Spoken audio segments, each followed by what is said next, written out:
পৃথক রাজ্য ত্রিপুরা ল্যান্ড গঠনের দাবিকে সামনে রেখে বুধবার আগরতলার সুপারি বাগানস্থিত দশরথ দেব স্মৃতি ভবনে আইপিএফটির কেন্দ্রীয় কমিটির উদ্যোগে অনুষ্ঠিত হয় এমসিসি সম্মেলন। এদিনের সম্মেলনে উপস্থিত ছিলেন আইপিএফটির সভাপতি প্রেম কুমার রিয়াং, সাধারণ সম্পাদক তথা মন্ত্রী শুক্লা চরণ নোয়াতিয়া, সাধারণ সম্পাদক স্বপন দেববর্মা সহ দলের অন্যান্য নেতৃত্ব। দলীয় পতাকা উত্তোলনের মাধ্যমে অনুষ্ঠানের সূচনা করেন সভাপতি প্রেম কুমার রিয়াং। পাশাপাশি সংগঠনের প্রতিষ্ঠাতা প্রয়াত মন্ত্রী এন.সি. দেববর্মা এর প্রতিকৃতিতেই পুষ্পার্ঘ্য অর্পণ করে শ্রদ্ধা জানান নেতৃত্ববৃন্দ। সম্মেলনে এডিসি নির্বাচনের ফলাফল, সাংগঠনিক শক্তি বৃদ্ধি এবং আগামী দিনের রাজনৈতিক কর্মসূচি নিয়ে বিস্তারিত আলোচনা করা হয়। সংবাদ মাধ্যমের মুখোমুখি হয়ে মন্ত্রী শুক্লাচরণ নোয়াতিয়া জানান, প্রতি বছরের মতো এবারও কেন্দ্রীয় কমিটির বৈঠকে দলীয় বিভিন্ন বিষয় নিয়ে আলোচনা করা হয়েছে। আগামী দিনের রাজ্য সম্মেলনের প্রস্তুতি এবং সংগঠনকে আরও শক্তিশালী করার দিকেও গুরুত্ব দেওয়া হবে বলেও জানান তিনি। আজকে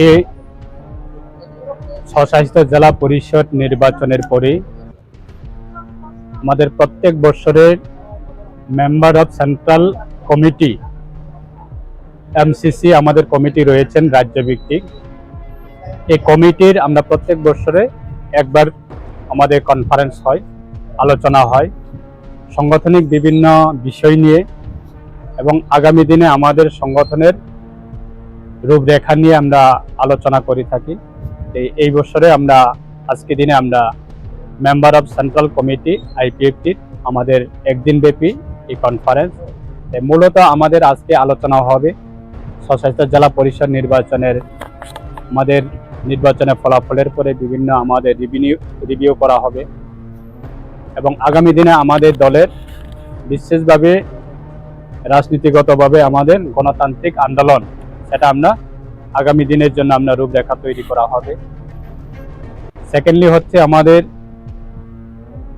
প্রত্যেক 3 বছর অন্তর অন্তর আমাদের রাজ্য কমিটি রাজ্য সম্মেলন করা হয়।